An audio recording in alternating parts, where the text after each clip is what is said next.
जी 500 की खरीदारी कर। कौन से?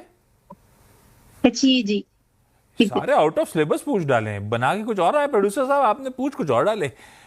एचईजी राजेश सर कितने पे खरीदा?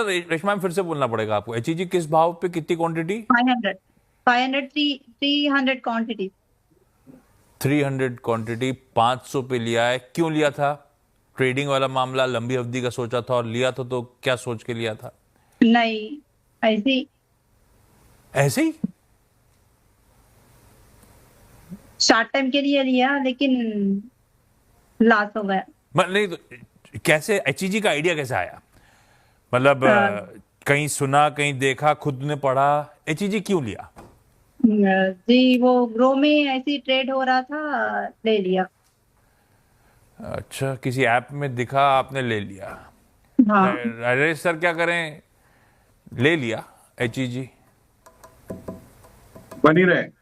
ग्रेफाइट इलेक्ट्रोड्स बनाती है कंपनी, बहुत शानदार है, अच्छी खासी कैपेसिटी है। दो ही प्लेयर हैं अगर भारत में कहा जाए तो, ग्रेफाइट और एचईजी। दोनों बहुत अच्छा कर रहे हैं। इलेक्ट्रिक आर्क फर्नेस रूट से जो स्टील बनती है उसमें ये ग्रेफाइट इलेक्ट्रोड्स लगते हैं।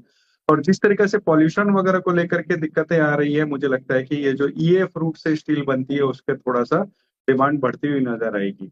ये दोनों ही स्टॉक ऐसे हैं कि जब चलते हैं तो लगातार बहुत तेजी से चलते हैं।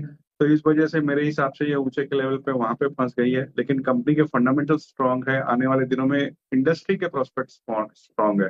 जैसे मैंने थोड़ी देर पहले कहा कि हम स्टील पे बहुत बुलिश हैं, तो ये एक स्टील की एक बायो माने ऑटो एंसिलरी कंपनी कह सकते हैं। तो बिल्कुल इसमें बनी रहने की सलाह रहेगी। पर ऐसा रिस्की काम नहीं करने का है कि दिखा तो ले लिया, ट्रेड हो रहा तो ले लिया। लकीली दोनों राय सर के हिसाब से, चाहे वो आरएचआई मैग्नीशिया हो या फिर एचईजी हो, राय सर कह रहे हैं होल्ड कर लीजिए, कंपनियां ठीक हैं।